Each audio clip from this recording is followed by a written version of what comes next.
नमो सिद्धार्णं नमो आयर्याणं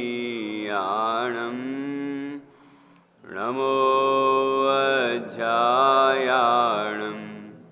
नमो लोये सव्यसाहुणम् अर्हन्त सिद्धसाहु तिदयं जिणधम वयण पडिमाहु जिणनिलयाय नवदेवादिन्तु मे बोहि मंगलम भगवान वीरो मंगलम गौतमो गणी मंगलम कुंद कुंदाद्यो जैन धर्मोस्तु मंगलम सर्वमंगल मांगल्यम सर्वकल्याणकारकं प्रधानं सर्वधर्माणां जैनं जयतु शासनं जैनं जयतु शासनम् मंगलमय मंगलकरण वीतराग विज्ञान नमो ताहि जाते भये अरहंतादि महान करि मंगल करियो मां ग्रंथ करण को कार जाते मिले समाज सब पावे निज पद राज।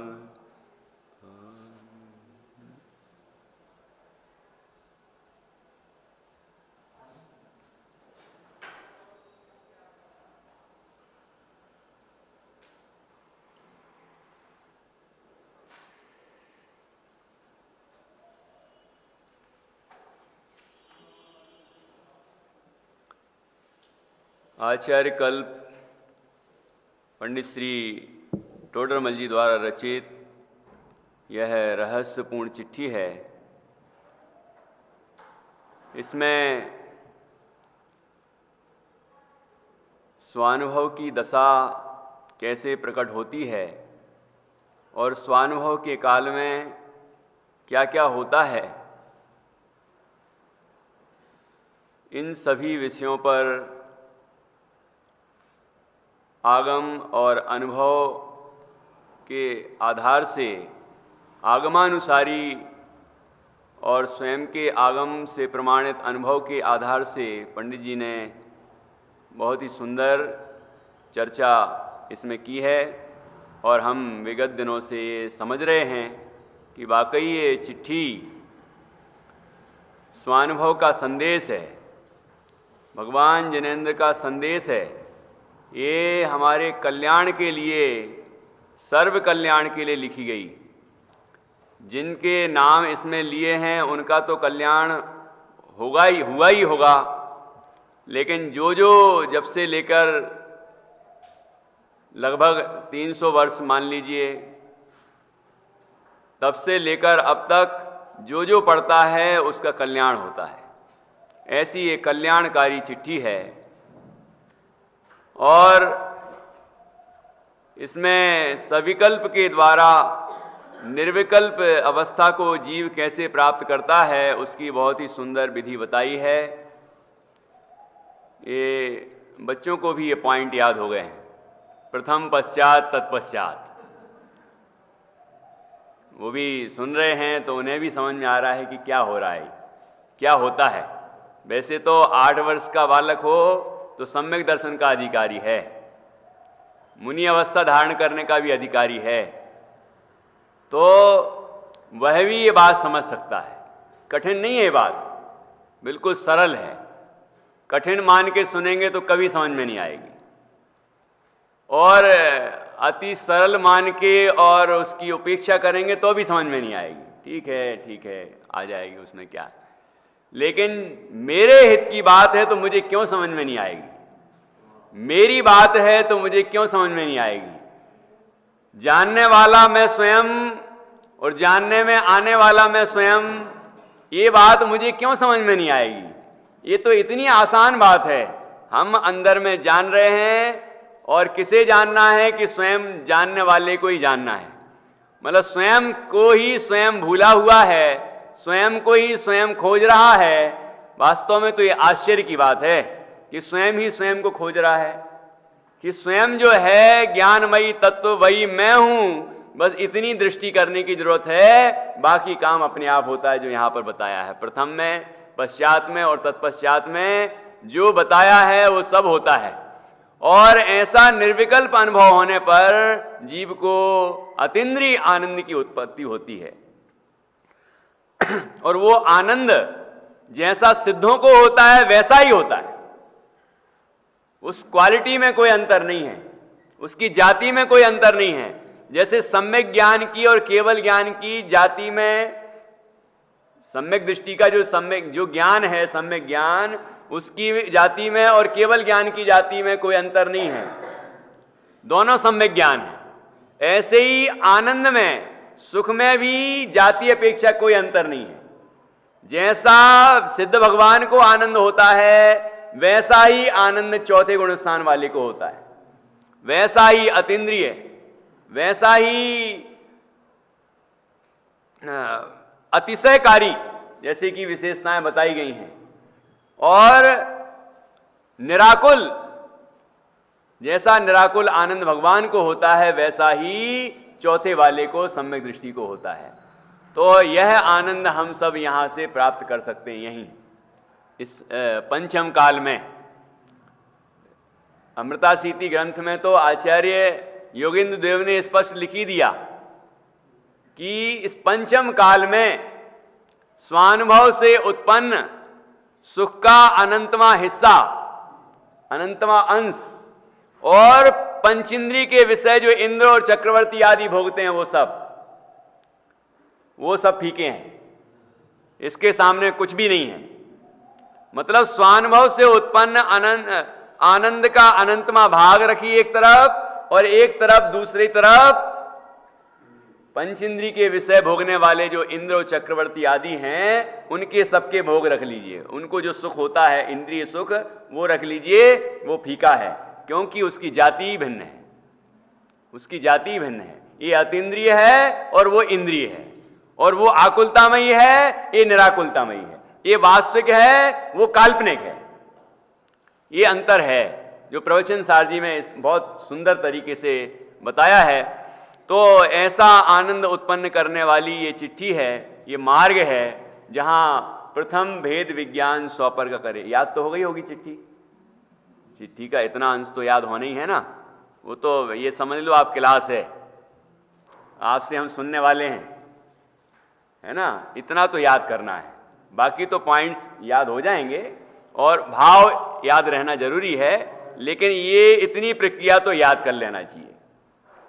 ठीक है, ये प्रथम भेद विज्ञान स्वपर का करे, वहां नोकर्म द्रव्य कर्म भाव कर्म से रहित केवल चैतन्य चमत्कार मात्र अपना स्वरूप जाने।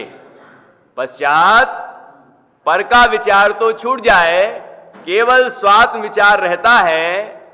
उसमें अनेक प्रकार से स्वयं में अहम बुद्धि धरता है, मैं चिदानंद हूं, मैं शुद्ध हूं, मैं सिद्ध हूं, ऐसे इत्यादि प्रकार से अपने में अहम बुद्धि धरता है।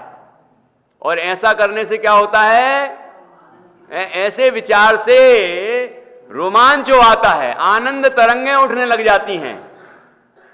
ये अंतर की यात्रा जो अपन ने कल अभी 3 दिन से विशेष रूप से की थी, तो ये प्रक्रिया होती है। ठीक है, तो ऐसी आनंद तरंगें उठने लगती हैं, रोमांच आता है। तत्पश्चात यह विचार भी छूट जाए, यह विचार भी छूट जाए, केवल चिन्मात्र भासने लगता है। तब क्या होता है, सर्व परिणाम उसमें ही निमग्न हो जाते हैं। चैतन्य मात्र हूं, ऐसा अनुभव होते ही सर्व परिणामों का उसमें मिश्रित रूप है। कोई अकेला ज्ञान भी नहीं है, अकेला श्रद्धान भी नहीं है, अकेला चारित्र भी नहीं है। ये तीनों गुण हैं, बल्कि सर्व गुण हैं। जितने भी परिणाम हैं वो सब उसमें ही निमग्न हो जाते हैं। तीन ही तो मुख्य हैं ये, ठीक है। तो ये उस रूप हो जाते हैं, अपने आत्म रूप अनुभव करते हैं अपने आप को, और आनंद से पूर्ण हो जाते हैं। पर्याय और द्रव्य का वहां कोई भेद नहीं रहता। क्या लिखा आगे कि नए दर्शन ज्ञानादिक का व नए प्रमाणादिक का विचार भी विलय हो जाता है। जैसा चैतन्य स्वरूप सविकल्प से निर्णय किया था, विकल्पात्मक ज्ञान में निर्णय किया था, वैसा ही इस जीव को अनुभव होता है। व्याप्य व्यापक रूप ये शब्द आया ना, उसी ही में व्याप्य व्यापक रूप होकर इस प्रकार प्रवर्तता है, जहां ध्याता ध्येयपना दूर हो जाता है, हो गया, सो ऐसी दशा का नाम निर्विकल्प अनुभव है। ऐसी निर्विकल्प अनुभव की दशा है। थोड़े बहुत शब्द इधर उधर हो गए होंगे, मैंने पहले इसलिए सुनाया कि आपको प्रेरणा मिलेगी, क्योंकि जब तक शिक्षक को याद ना हो तब तक उसके विद्यार्थियों से उसको अपेक्षा नहीं रखना चाहिए। स्कूल में भी ऐसी करते हैं, वो चीज हमें नहीं पता, हमें नहीं मालूम है और हमें याद भी नहीं है, और हम बच्चों से ही अपेक्षा रखते रहें कि उन्हें तो होना ही चाहिए। ऐसा नहीं है, हमें भी तो होना चाहिए। तो हमें भी तो अपना कल्याण करना है कि नहीं करना है, सबको करना है। तो ये बहुत सुंदर प्रक्रिया है। इस प्रक्रिया को याद भी करें, इसका प्रयोग करें, और निश्चित रूप से ये उपलब्धि होगी, निर्विकल्प दशा प्रकट होगी, आत्मानुभूति होगी, और सम्यक दर्शन, सम्यक ज्ञान, सम्यक चारित्र उत्पन्न होगा, आनंद की प्राप्ति होगी। ये होना ही है, और ये होना है। होने के बाद ये बस हो गया नहीं, आगे बढ़ना है और आगे बढ़ेगा वो जीव, आगे बढ़ेगा ही बढ़ेगा। जिसने वो आनंद चख लिया है, जो अनादि से इतना संसार भ्रमण करते हुए नहीं पाया है, तो उस आनंद को क्यों नहीं चखना चाहेगा? जीव भोगों के आनंद को क्यों चखना चाहता है? और भोगों में भी उन चीजों को जिनमें उसको आनंद आता है, उसे लगता है इसमें आनंद आ रहा है, तो वो बार बार वो भोगना चाहता है। तो वो तो काल्पनिक है, लेकिन यहां तो वास्तविक है। उसको निराकुलता का अनुभव हुआ है, और यह आनंद वो बार बार वेदना चाहता है, बार बार प्रयास करता है, बार बार प्रयास करता है, फिर कभी हो जाता है, वो आनंद का स्वाद चख लेता है फिर से। तो ऐसी दशा प्रकट होती है। पंडित जी ने इसका आगम आधार भी दिया है इस अवस्था का। बड़े नए चक्र ग्रंथ में ऐसा ही कहा है। क्या कहा है? तच्चाणे सन काले समयं बुद्धेहि जुत्तिमग्गेण नो आरायण समये पच्चखो अनुभवो जम्मा।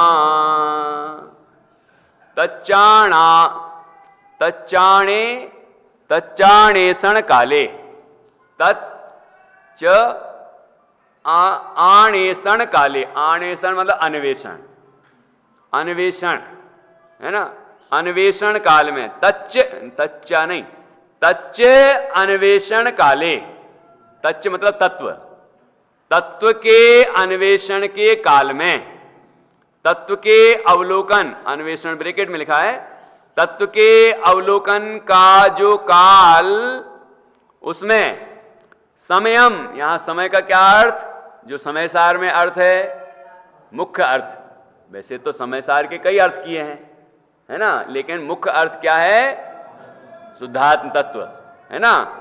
तो समयम अर्थात उसमें तत्व के अवलोकन का जो काल, उसमें समय अर्थात शुद्धात्मा को बुद्धे ही जुत्ति मग्गेण, जुत्ति अर्थात युक्ति, युक्ति, युक्ति अर्थात क्या? प्रमाण नयात्म को युक्ति, ठीक है। तो युक्ति अर्थात नए प्रमाण द्वारा पहले जाने, बुझे ही, बुझे ही मतलब बूझे ही, समझ में आए, जाने, है ना। पहले जाने, ये पहली पंक्ति का अर्थ हो गया। ये प्राकृत से भी करना है, जिससे कि गाथा पढ़ते ही आपको ख्याल में आएगा कि इसका अर्थ क्या है।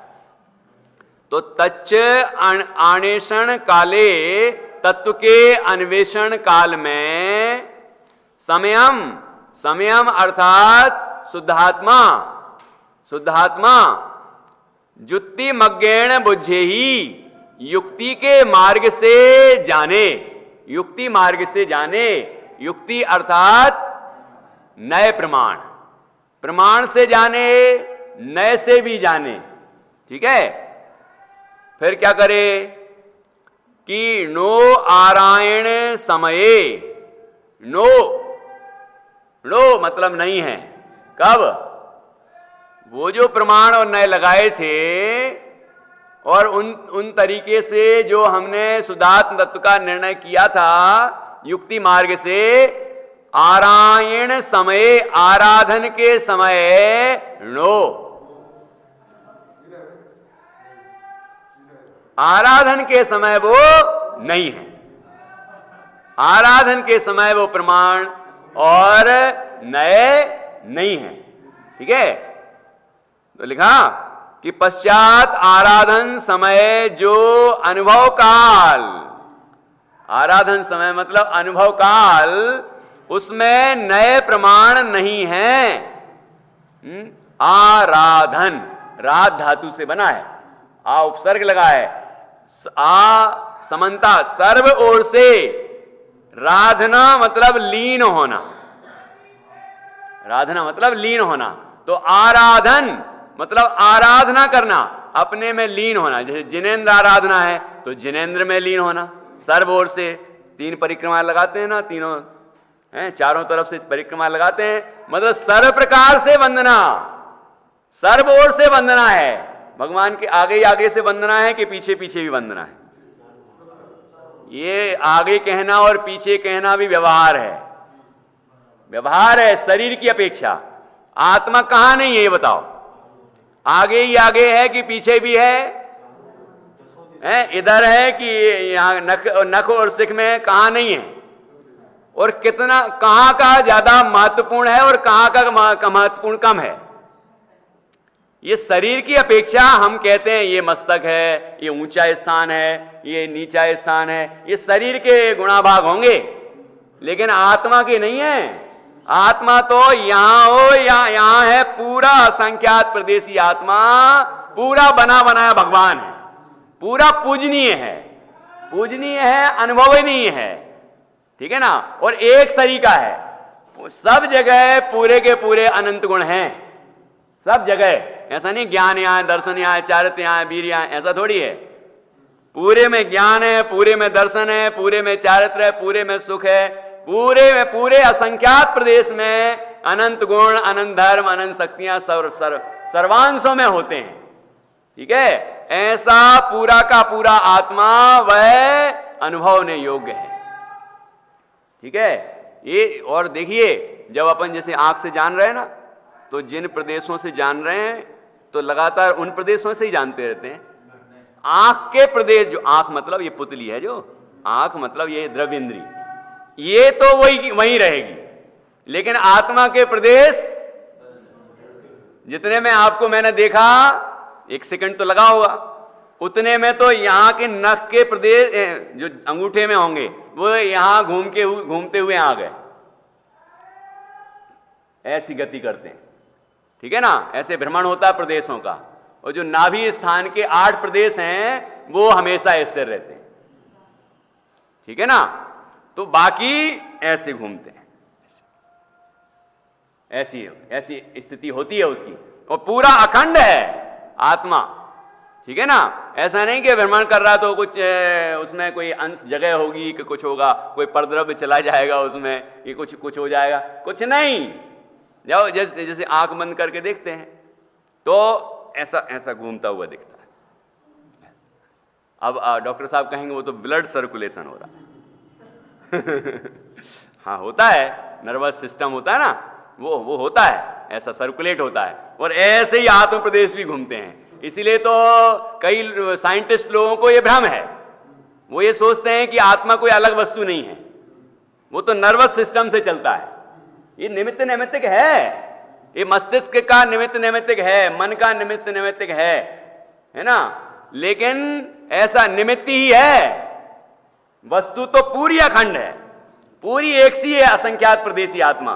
तो ऐसा यह आत्म तत्व पूरे असंख्यात प्रदेशी महिमावंत है, अनंत गुण, अनंत धर्म, अनंत शक्तियों से परिपूर्ण है, पूरा लबालब भरा है, कहीं कोई जगह नहीं है परद्रव्य के आने की, प्रभावों के आने की। ऐसा शुद्ध चैतन्य तत्व है। वो प्रमाण से, नए से, निक्षेप से, इन ये जो उपाय बताए हैं तत्वार्थ सूत्र में, इन सब उपायों से जानता है, निर्णय करता है कि ऐसा हूं मैं, भेद से, गुण भेद से, पर्याय भेद से, मतलब सब तरह से जानता है। ये अन्वेषण काल है। दो अवस्थाएं बताई हैं, अन्वेषण काल और आराधन काल, है ना। आराधन तो बता दिया कि लीन हो जाता है, लेकिन अन्वेषण काल मतलब उसकी खोज करता है। उसके लिए जो यहां प्रथम और पश्चात में गया, फिर तत्पश्चात में आया तो आराधन हो गई। सर्व परिणाम जब निमग्न हो गए, वो आराधना है, चैतन्य की आराधना, जिनेन्द्र आराधना, ये चैतन्य आराधना। चैतन्य आराधना नाम की पूजन नहीं बना सकते, पूजन नहीं बना सकते हम कि हे आत्मदेव तुम्हारी पूजा करता हूं, तुम्हें अष्टद्रव्य चढ़ाता हूं, है ना। आत्मा की पूजा नहीं होगी। नमः समय साराय, तो समय सार को नमन। मैंने इस पर जो कलकत्ता में था, वहां ज्यादा मेरा बहुत गहन अभ्यास हुआ, प्रैक्टिकल भी हुआ, वहां ज्यादा अभ्यास, ज्यादा समय था। तो समय, नमः समय साराय, इस पर जब प्रवचन किया तो इसमें बहुत चिंतन निकला। नमः समय साराय, तो समय सार मतलब शुद्धात्मा। गुरुदेव श्री अर्थ करते हैं शुद्धात्मा, निश्चय से वही अर्थ है। और पंडित जयचंद जी छाबड़ा क्या अर्थ करते हैं? सिद्ध भगवान। शुद्धात्मा मतलब अरहंत भगवान, सिद्ध भगवान, ये परमात्मा अर्थ करते हैं। तो फिर मैंने अभय जी भाई साहब को फोन लगाया, अभय कुमार जी, मैंने कहा कि ये दो अर्थ हैं यहां। निश्चय से ये अर्थ है कि परमात्मा, और व्यवहार से अर्थ है निशुद्धात्मा।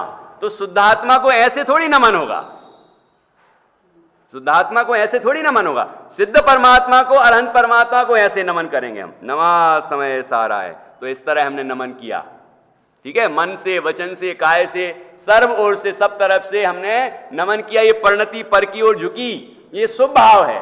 लेकिन जब वो समय सार का अर्थ निशुद्धात्मा करते हैं तो ऐसे थोड़ी नमन होगा। परिणति का शुद्धात्मा में नम जाना, वो नमन है। तो कहते हैं नमाई लो, बिल्कुल यही अर्थ है,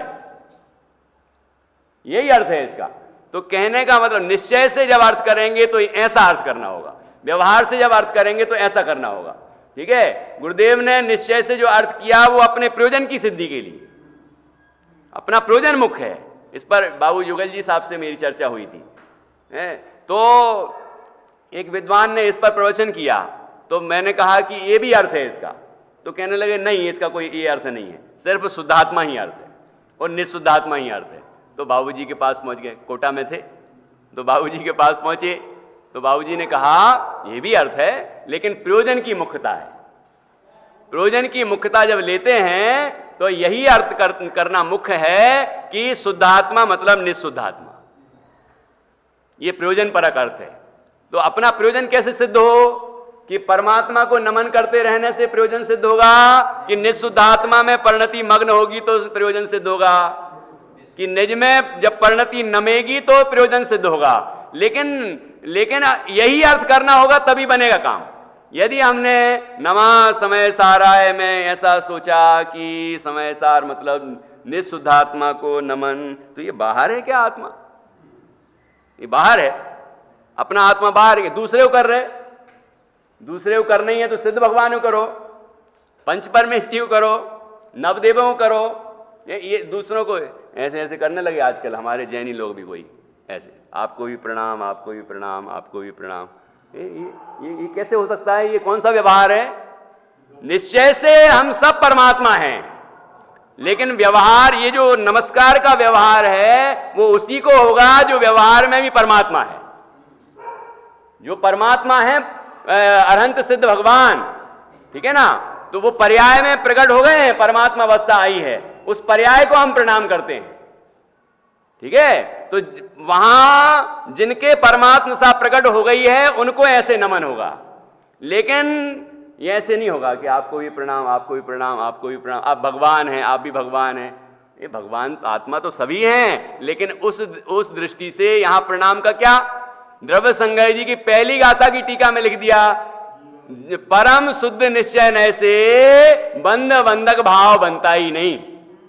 कौन किसको वंदन करे और कौन वंदनीय, क्योंकि सब समान है। जब सब समान है तो कौन किसको वंदन करेगा। ठीक है, तो निश्चय में जब अर्थ करते हैं परम शुद्ध निश्चय नय से, तो ये शुद्धात्म तत्व उसका अर्थ है, और उसको नमन करना मतलब मैं शुद्ध चैतन्य हूं ऐसी श्रद्धा, ऐसा ही ज्ञान और उस स्वरूप में ही लीनता, ये नमन है, ये नमन करने का अर्थ है। ठीक है, तो जब परमात्मा के नमन करेगा तो ऐसे नमन करेगा, और निःशुद्धात्मा को नमन करेगा तो परिणति निज में मग्न हो जाएगी। ये जो यहां पर बात कर रहे हैं ये है निश्चय नमस्कार। ये परमात्मा प्रकाश जी में भी यही आया है, ये निश्चय भक्ति।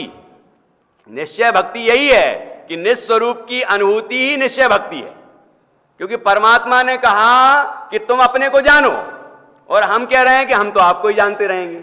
ये आज्ञा का उल्लंघन है, ये आज्ञा नहीं है। आज्ञा तो ये है कि तुम अपने को जानो।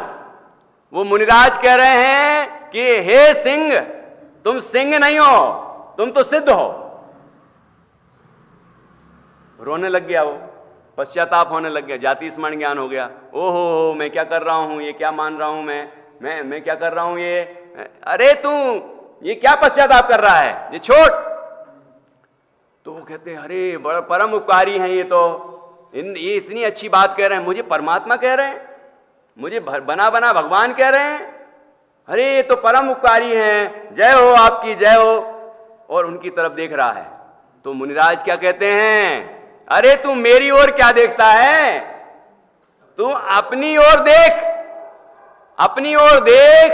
पूरा बना बनाया भगवान अंदर में विराजमान है, चैतन्य का महासागर विराजमान है, आनंद से भरपूर है, आनंद का सागर है। तू अपनी ओर देख।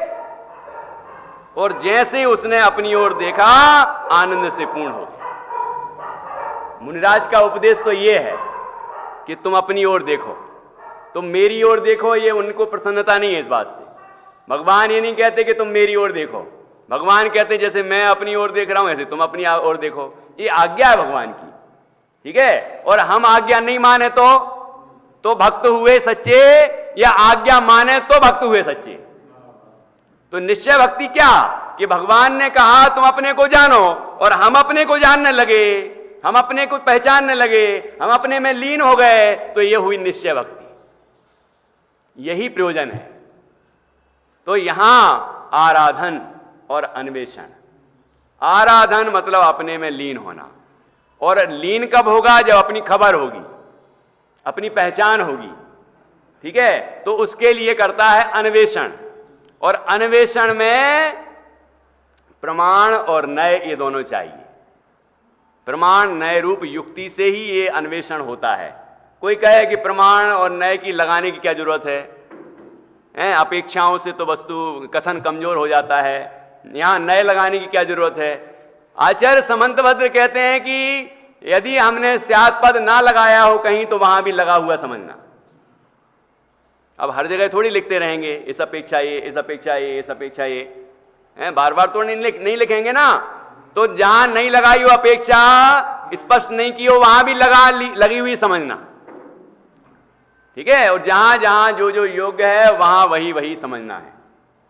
आत्मार्थी का यही लक्षण है, ठीक है। ज्યાં જ્યાં જે જે યોગ છે ત્યાં સમજવું તે, और ત્યાં ત્યાં તે તે आचरे आत्मार्थी जन ए, ये स्वरूप है।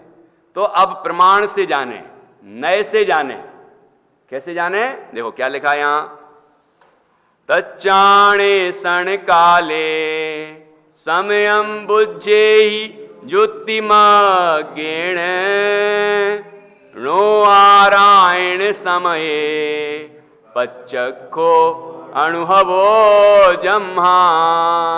नो आरायण समये, कि आराधन के समय ये कोई विकल्प नहीं है, जो कि अन्वेषण के काल में थे। ठीक है, फिर क्या है कि पच्चखो अनुभवो जम्हा, क्योंकि वहां तो जम्हा मतलब क्योंकि वहां तो पच्चखो अनुभवो प्रत्यक्ष अनुभव है। आराधन के समय क्या है? प्रत्यक्ष अनुभव है, अनुभव हो रहा है, प्रत्यक्ष लिखा है। अभी खुलासा होगा आगे आगे, अब धीरे धीरे बढ़ रहे हैं अपन आगे, अब खुलासा होगा ये कि ये प्रत्यक्ष क्यों कहा। फिर अभी तो मति ज्ञान और श्रुति ज्ञान ही है, वो ज्ञान तो परोक्ष ही होते हैं, तो आप कैसे कह रहे हो कि वो प्रत्यक्ष है? प्रत्यक्ष अनुभव हुआ है, परोक्ष ही अनुभव कहो? ऐसे कई प्रश्न होंगे, उनके समाधान आएंगे, है ना। बहुत सुंदर चर्चा है। अब जो मूल चर्चा समझ ली ना, अब इसी के संबंध में सारी चर्चा है। मूल बात स्वानुभव की जो विधि बताई, निर्विकल्प दशा की बात कही, अब उसमें क्या क्या होता है उसके ही बारे में बात चलेगी। इसलिए मूल बात को तो अच्छे से कंठस्थ कर लेना है, बार बार प्रयोग करना है, तभी तो हमें पता चलेगा। अच्छा ऐसा कह रहे हैं, हाँ ऐसे ही तो हो रहा था, जब हम भी कर रहे थे तो ऐसे ही तो हो रहा था। ये हो तो काम बने, है ना, तो प्रयोजन की सिद्धि हो। तो यहां क्या कह रहे हैं कि पच्चखो अनुभवो जम्हा, जम्हा अर्थात क्योंकि पच्चखो अनुभवो अर्थात प्रत्यक्ष, पच्चख मतलब प्रत्यक्ष, अनुभवो अर्थात अनुभव, प्रत्यक्ष अनुभव है। कहां? स्वानुभव के काल में। अर्थ फिर से पढ़ता हूं। तत्व के अवलोकन अर्थात अन्वेषण का जो काल, उसमें समय अर्थात शुद्धात्मा को युक्ति अर्थात नए प्रमाण द्वारा पहले जाने, पश्चात आराधन समय जो अनुभव काल, उसमें नए प्रमाण नहीं हैं, क्योंकि प्रत्यक्ष अनुभव है। जैसे रत्न को खरीदने में अनेक विकल्प करते हैं, जब प्रत्यक्ष उसे पहचानते हैं तब विकल्प नहीं है। हाँ, पहनते हैं, जब प्रत्यक्ष उसे पहनते हैं तब विकल्प नहीं है, पहनने का सुख ही है। इस प्रकार सविकल्प के द्वारा निर्विकल्प अनुभव होता है। ये सविकल्प के द्वारा निर्विकल्प अनुभव होता है। ये पूरी विधि अभी ये उसी का पोषण किया है इस गाथा के माध्यम से, कि ये जो ऊपर बात कही है ये आगम से प्रमाणित है। अनुभव पूर्ण तो है ही, लेकिन आगम से भी प्रमाणित है, आगम से ही सर्टिफाई करना पड़ेगा। जब मुनिराज के लिए लिखा है आगम चक्षु साहू, तो श्रावक उससे ऊंचा हो गया कि वो कहे कि ये तो मेरे अनुभव की बात जुदी है और आगम की बात जुदी है। आचार्य जब आचार्यों के चक्षु आगमानुसारी हैं, आगम चक्षु साहू कहा है, तो फिर श्रावकों के चक्षु कैसे होना चाहिए? श्रावकों का ज्ञान कैसा होना चाहिए? श्रावकों का प्रतिपादन किस तरह का होना चाहिए? श्रावक जब अपने कल्याण की प्रक्रिया शुरू करें, आत्मानुभव की अंतर की यात्रा शुरू करें, तो वो भी कैसा होना चाहिए? वो तो सब आगम में वैसा होना चाहिए, वैसा है, जैसा यहां लिखा है ऐसे ही यहां वस्तु है। ठीक है, बस उसका प्रयोग करना है हमें खुद। ठीक है, वो प्रयोग करना हमें खुद। तो यहां ये उदाहरण दिया है श्रुतांश। क्या उदाहरण दिया? रत्न को खरीदने में अनेक विकल्प करते हैं। जब रत्न खरीदने जाते हैं तो विकल्प करते हैं कि भाई ये असली है कि नकली है कि कैसा है, कितने कैरेट का है, पूरी मशीन लगा के, लेंस लगा के सब देख लेता है। यहाँ भैया आप देख लो, आपको विश्वास नहीं हो रहा तो देख लो, तो देखता है पूरे निशान विशान जो चिन्ह विन्ह लगे रहते हैं, जो भी कुछ होता है आजकल, जैसे सोने में हॉलमार्क लगता है, सब देख लेता है ना, पूरा देख लिया, समझ लिया, परख लिया। उसके बाद कितने पैसे के, इतने नहीं हम इतने देंगे, इतने, जो भी सब हो गया, और उसके बाद उसने खरीद लिया। वो खरीदने के बाद पहन लिया। अब क्या है? अब कितने विकल्प हैं? मैं इतने का हार पहने हूं, मैं इतने इतने मौत उसमें रत्न हैं और इतने ये है, ऐसे ऐसे मैंने देखा था, ऐसे परख की थी मैंने, ये बात की, ये याद करता रहता है या पहनने का आनंद लेता है कि नहीं? पहनने का आनंद लेता है। ये कोई भी चीज में, आप पंडित जी ने यहां एक उदाहरण लिखा, जितने भी उदाहरण हो सब समझ लेना। कोई साड़ी खरीदने जाए, कोई ड्रेस खरीदने जाए, कोई वस्तु खरीदने जाए, कोई भी है ना, वो उसमें सब में ऐसे ही चलता है। लेकिन जब हम उपयोग करते हैं तो बस उपयोग करने का आनंद है ना, फिर नहीं है कुछ। ऐसे जब हम मान लीजिए स्वाध्याय भवन आना थे, पहली बार कोई आया होगा तो कैसे आएगा?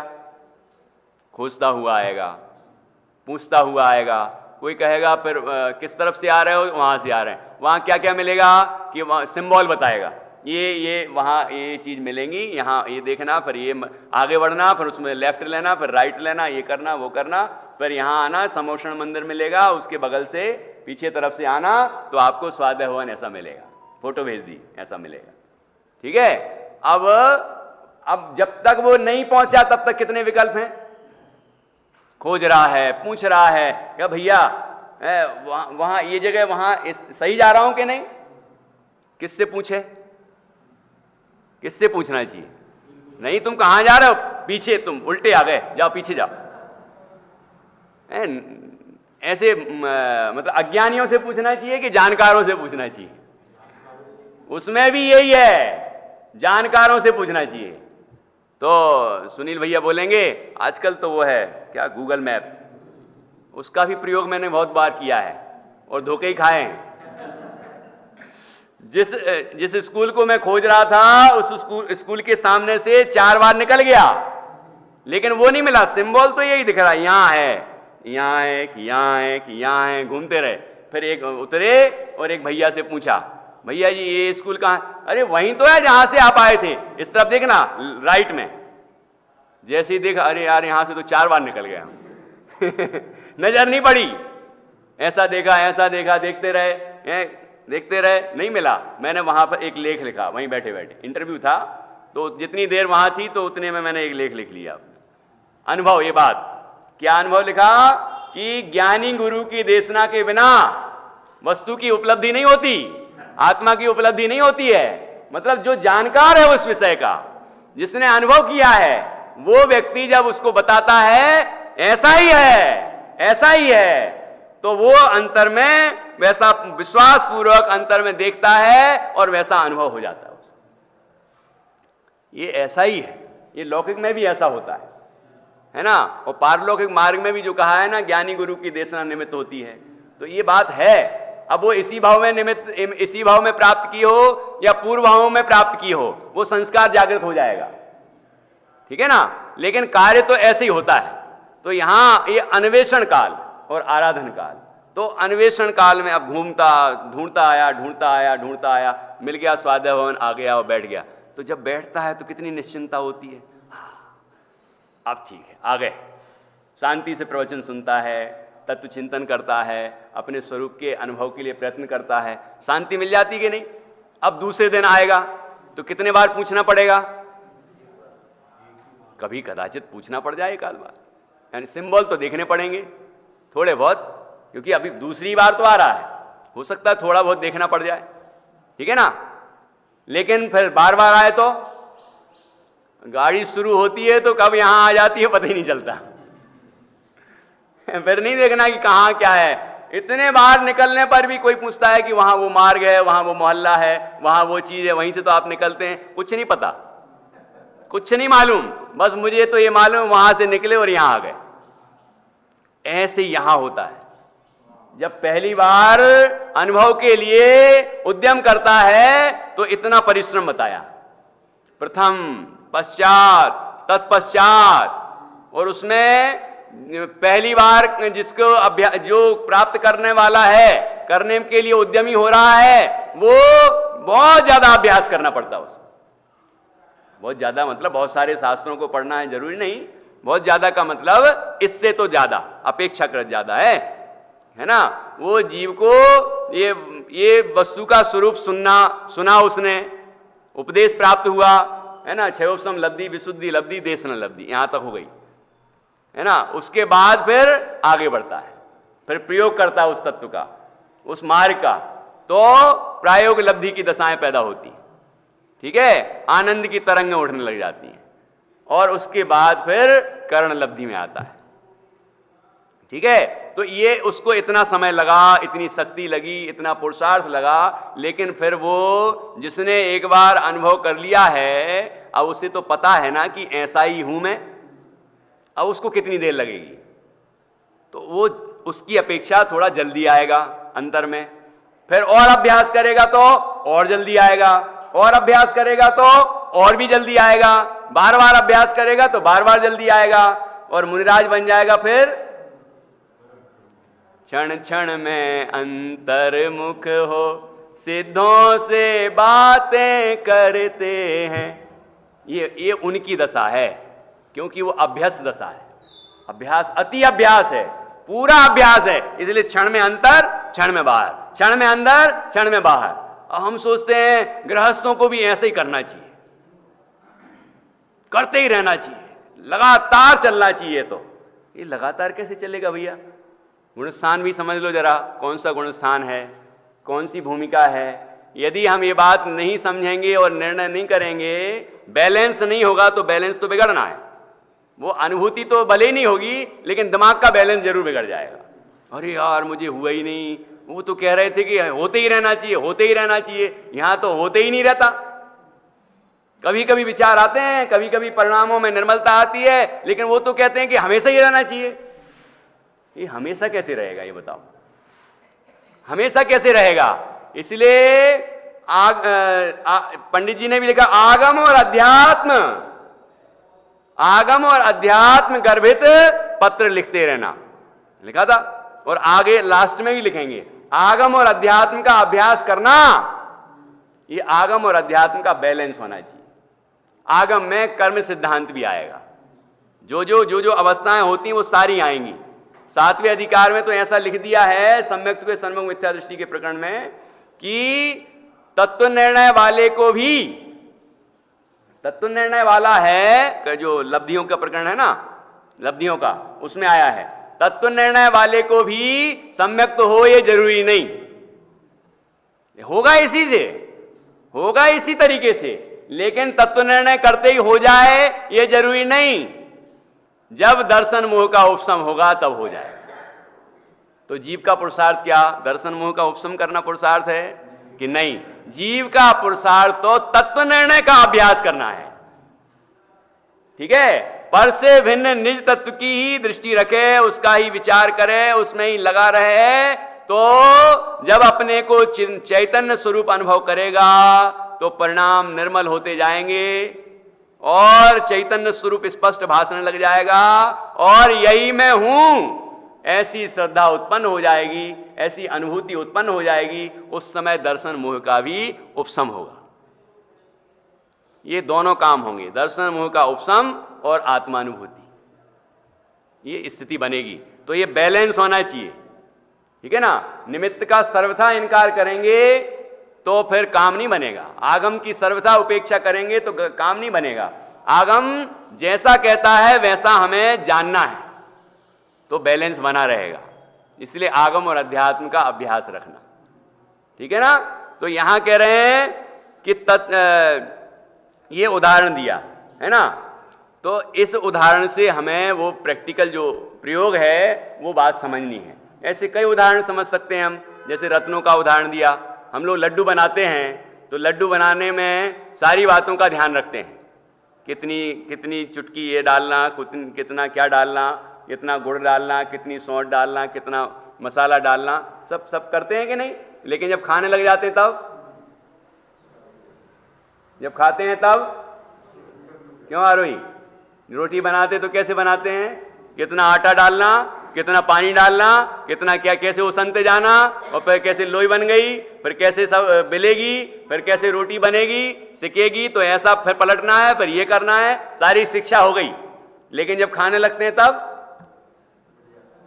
अब सोचते हैं अरे वो ऐसे बनाई थी और ऐसे बनाई थी और ये बनाई थी। अच्छा, कोई चीज अपन खरीद के लाएं और बार बार व्यक्ति कहे कि ये चीज इतने की आई थी, इतने परिश्रम से लाई है और ये लाई है, आनंद मिलेगा उसको? कहते कैसा मूर्ख चंद है, इसको भोगना भी नहीं आता, वो वस्तु को भोगना भी नहीं आता।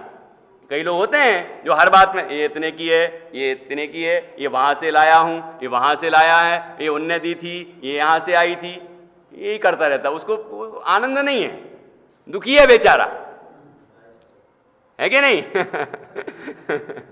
तो कहने का तात्पर्य ये तो प्रैक्टिकल बात है, लौकिक व्यवहार है, ठीक है ना? तो ये तो अध्यात्म है। तो यहां अन्वेषण का काल कैसा और आराधन का काल कैसा, ये पूरी प्रक्रिया बहुत सुंदर ढंग से लिखी है। तो यहां देखो, तत्व के अवलोकन का जो काल, उसमें समय अर्थात शुद्धात्मा को युक्ति अर्थात प्रमाण, नए प्रमाण द्वारा पहले जाने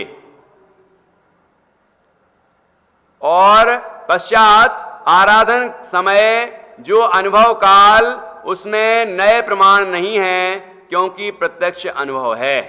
देखो, प्रमाण से वस्तु प्रमाणित होती है, पूरी सर्वांश ग्रहण होती है, आत्मा पूरा ग्रहण हुआ, उसके द्रव्य गुण पर्याय जो भी कुछ है उसके अंदर सब कुछ ग्रहण हुआ प्रमाण से, उसके बाद नए लगता है। प्रमाण से वस्तु को जिसने स्वीकार नहीं किया और केवल शुद्ध नए से ही स्वीकार किया है, वो मिथ्या एकांती है, उसको आत्मानुभूति नहीं होगी। जिसने प्रमाण से वस्तु को ग्रहण कर लिया कि ऐसी वस्तु है, ऐसा द्रव्य है, ऐसे गुण हैं, ऐसी पर्याय है, ऐसी वर्तमान पर्याय है, और ऐसी ऐसी पर्याय हो सकती हैं, सिद्धों जैसी पर्याय भी आ सकती है, सब चीजों का उसने निर्णय कर लिया, ऐसा सर्वांश से वस्तु को स्वीकार कर लिया। अब क्या करे? अब शुद्ध नए लगाए, बाकी नए तो लगा लिए हैं, अब शुद्ध नए लगाए। शुद्ध नए लगाएगा तो क्या होगा? मैं ये नहीं, वो तो नहीं करता, बस उसका काम है मना करना, ये नहीं, ये नहीं, ये नहीं, ये नहीं, ये भी नहीं, ये भी नहीं, गुण भेद नहीं, पर्याय भेद नहीं, है ना? ऐसा अभेद अखंड शुद्ध चैतन्य तत्व में हूं, ऐसा वह परम शुद्ध निश्चय ने बताता है। और फिर परम शुद्ध निश्चय का नए में नहीं, परम शुद्ध निश्चय का जो विषयभूत तत्व है, उस तत्व में अपने उपयोग को लगाए तो उस चैतन्य तत्व की अनुभूति प्रकट हो जाए, वो कहलाएगा आराधन काल। वहां प्रत्यक्ष अनुभव है। और प्रत्यक्ष अनुभव कैसा कि वेदन प्रत्यक्ष कहा ना, वेदन प्रत्यक्ष, उसकी चर्चा आएगी। जैसे अपन ने रसगुल्ला खाया तो उसका प्रत्यक्ष अनुभव है कि परोक्ष अनुभव है? नहीं, वो तो मति ज्ञान, श्रुत ज्ञान है ना, मति ज्ञान है, श्रुत ज्ञान है। द्रव्य संग्रह में ऐसा लिखा है, द्रव्य संग्रह ग्रंथ में ऐसा लिखा है कि उस श्रुत ज्ञान को, परोक्ष ज्ञान को, ईसत परोक्ष का भी भेद किया। उसमें पांचवी गाथा है ना, तो उस पांचवी गाथा में परोक्ष के भी बहुत सारे भेद कर दिए। ईसत परोक्ष, परोक्ष, ईसत परोक्ष, फिर स्वानुभव प्रत्यक्ष, ऐसा लिया है, ठीक है ना? तो हर चीज परोक्ष है, मतलब सब परोक्ष ही है कि ऐसा नहीं? ये हमें जो सुख दुख के विकल्प हो रहे हैं, ये क्या है? ये सर्वथा परोक्ष है। ख्याल में आ रहा है कि नहीं आ रहा है? तो ऐसा तो नहीं होता कि जैसा शब्द बोला हमने, आपने बोला, हमने सुना, हमने बोला, आपने सुना, हो गया काम, इतना ही हो गया, कि ऐसा नहीं होता। ये तो परोक्ष है ना? लेकिन आगे बढ़े, उस बात को हमने निर्णय किया, है ना, वो ईसत परोक्ष शास्त्र के अनुसार, और वैसा हमने अनुभव किया, वो प्रत्यक्ष, वेदन प्रत्यक्ष, ठीक है ना? ऐसे उसमें बहुत सुंदर पांचवी गाथा है, उसकी टीका पढ़ना, द्रव्य संग्रह ग्रंथ, बहुत सुंदर विवेचन है वहां पर। तो उसकी चर्चा भी अपन बाद में करेंगे, ठीक है ना? अभी अपन यहीं पूरी करते हैं बात। जैसे रत्न को खरीदने में अनेक विकल्प करते हैं, जब प्रत्यक्ष उसे पहनते हैं तब विकल्प नहीं है, पहनने का सुख ही है। इस प्रकार सविकल्प के द्वारा निर्विकल्प अनुभव होता है। सविकल्प के द्वारा निर्विकल्प अनुभव होता है। सविकल्प के द्वारा, अब दादा बोलेंगे बार बार क्यों बोल रहे हो? लेकिन हम ये बोल रहे हैं कि सविकल्प के द्वारा। इसलिए ये बार बार नहीं कहना कि अरे विकल्प नहीं करना, विकल्प नहीं करना। विकल्प में नए भी आएंगे, प्रमाण भी आएंगे, दूसरे विकल्प नहीं करना, अशुभ विकल्प, लेकिन ये विकल्प चल रहे हैं, ठीक है। और उसके द्वारा निर्विकल्प होता है। ये पूरी प्रक्रिया लिखी है कि नहीं यहाँ पर? तो ऐसे निर्विकल्प होता है, और निर्विकल्प जब होता है बस निर्विकल्प ही होता है, उसका आनंद लेता है। तो इसलिए नए से घबराना नहीं है, प्रमाण से घबराना नहीं है, उनका प्रयोग करने से घबराना नहीं है कि अरे ये निश्चय नय से कह दिया तो क्या कमजोर हो गई बात। कि निश्चय नय से मतलब ये है ही ऐसा है ना। व्यवहार नय से कहा मतलब ये निमित्त अपेक्षा कहा है, पर्याय अपेक्षा कहा है, ठीक है ना। तो ऐसा समझना, उसको जैसा है वैसा समझना। और ये त्रैकालिक स्वरूप नहीं है, वास्तविकता नहीं है, ये कुछ तो होगा उसमें, जितना है उतना समझ लेना। ये निमित्त का ज्ञान कराया, ये पर्याय का ज्ञान कराया, इस नए से इसका भेद का, गुण भेद का ज्ञान कराया, ये सब उपयोगी हैं, सब उपयोगी हैं। लेकिन जब आराधना होती है तब सब बाधक है। इसलिए यहां कहा जब आराधन का काल होता है तो वहां नए प्रमाण का विकल्प नहीं होता, ठीक है ना। तो ये बैलेंस हम सबको बना के रखना है।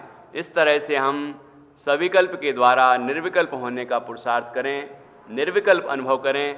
जो संसार पतन के कारण उन विकल्प जालों को छोड़ निर्विकल्प निर्द्वंद आत्मा फिर लीन उसी में हो। आत्मा निर्विकल्प स्वरूप है, निर्विकल्प स्वरूप आत्मा का अनुभव करेंगे तो निर्विकल्प दशा प्रकट होगी और अतीन्द्रिय आनंद आएगा। ऐसा आनंद हम सबको प्राप्त हो, यही मंगल। हाँ, आज नहीं लाए। हाँ, ये एक कविता उसी में से सुनाना, शास्त्राभ्यास की। बंधुवर, अशोक जी की एक पुस्तक बाल गीत के रूप में, जिसमें 50 से अधिक, लगभग 50 गीत आपने 135 आपने स्वर रचना से बनाए हैं, जो बच्चों के लिए प्रेरणादायी हैं। मुझे मालूम है कि इंदौर में अशोक जी की महिमा मंडित नहीं हो पाई है, क्योंकि ये गुप्त रूप से अभी तक छिपे हुए रहे। बहुत विद्वान कलकत्ता में आपने, रायपुर में, सोनागिरी जी में धार्मिक लाभ लिया। यहाँ भी समय समय पर साधना नगर में उनके प्रवचन होते रहे, किंतु इंदौर आने के बाद लौकिक शिक्षा में इनको कई स्कूलों में ज्वाइन होने के कारण उतना समय नहीं दे पाए। किंतु अभी 1.5 साल 2 साल से मैं देख रहा हूँ कि सतत भाई प्रवीण जी, इनके जो छोटे भाई हैं, बांसवाड़ा के जो प्राचार्य हैं, उनकी और संध्या जी, सभी लोग चारों ही, दोनों भाई और दोनों की पत्नियां इस कार्य में संलग्न हैं। इन्होंने जो गीत मेरे को तो 6 महीने पहले मिल गई थी, वो शायद आज लाने वाले थे, कल लाएंगे, आपके हाथों में आएगी। बच्चों की कविताओं के माध्यम से कषायों का, इन्हें सभी प्रेरणादायक गीत उन्होंने, और ये 50 से अधिक गीत तो मेरे को ऐसा लगा कि गा दिए गए हैं। ये कंठ से उनकी कैसेट वगैरह बन गई है, गुनगुनाने लायक हैं, बच्चे याद करते हैं। पूरी पाठशालाएं चलती है, कलकत्ता से, सिंगापुर से, रायपुर से, सागर से, विदिशा से 50 विद्यार्थी बच्चे उस क्लास में जुड़े रहते हैं हर हफ्ता। तो अभी आपकी क्लास चलती है, इन्हें आप ऑनलाइन भी उन बच्चों को प्रेरणा दे के इनकी कक्षाओं का लाभ घर बैठे भी ले सकते हैं। कल आपको वो पुस्तक दी जाएगी।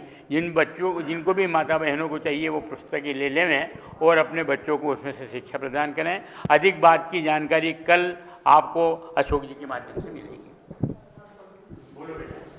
शास्त्राभ्यास की महिमा देखो, शास्त्राभ्यास की महिमा देखो, शास्त्राभ्यास सदा करना, आत्मा का अनुभव होता है, मुक्ति सुख मिलता क्रमशः, क्रोधादिक की मंदता होती हो, क्रोधादिक की मंदता होती, पाप भावना मिटती है, अति चंचल मन स्थिर होता, विषयों की रुचि घटती है, अल्प ज्ञान में सर्व ज्ञान हो, अल्प ज्ञान में सर्व ज्ञान हो, ज्ञान से आनंद नित बढ़ता। उपाधि और हे पिछाने ज्ञान आत्म सन्मुख होता। अतिशय सहित पुण्य बंधता है ओ, अतिशय सहित पुण्य बंधता है, लोक में यश बढ़ता। शास्त्राभ्यास अवश्य करो भव इतना लाभ त्वरित होता।